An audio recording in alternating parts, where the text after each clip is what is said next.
Magandang umaga, kumusta po? Narito po ulit ang update natin para sa lagay ng ating panahon ngayong umaga po ng August 13, 2024 na kung saan sa ngayon ay patuloy pa rin na hanging habagat ang hangin na umiiral po dito sa ating bansa na patuloy pa rin na hinahatak ng mga bagyo na nasa northeastern part po ng ating bansa.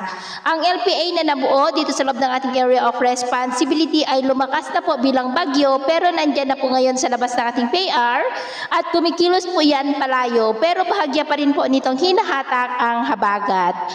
At sa ating long range forecast ay wala pa rin naman pong bagyo na nakikita na tatawid po dito sa ating bansa hanggang sa susunod na 2 linggo.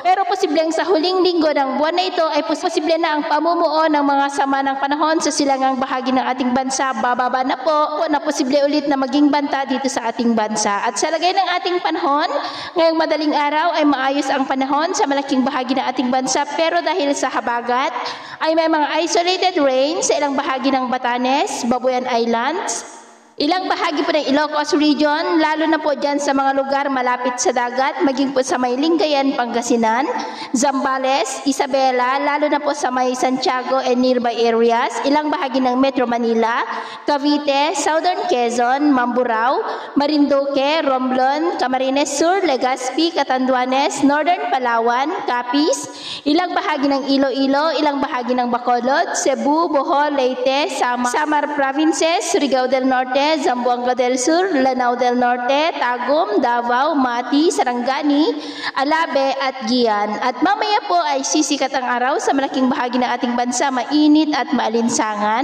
Pero may tsansa pa rin ng maulap na kalangitan with isolated rains. Epekto po ng habagat sa may Batanes, Babuyan Islands, Ilocos Region sa mga lugar na malapit pa rin sa dagat, ilang bahagi ng Pangasinan, Legazpi, Masbate, Samar Provinces, Leyte, Northern Cebu, Sipalay, Basay, Dumaguete, Kabangkalan, Surigao del Sur at Tandag. At mamayang hapon po mas mataas muli ang tsansa ng maulap na kalangitan with isolated rain sa ilang bahagi ng ating bansa, lalo na po dito sa Northern Luzon at Mindanao.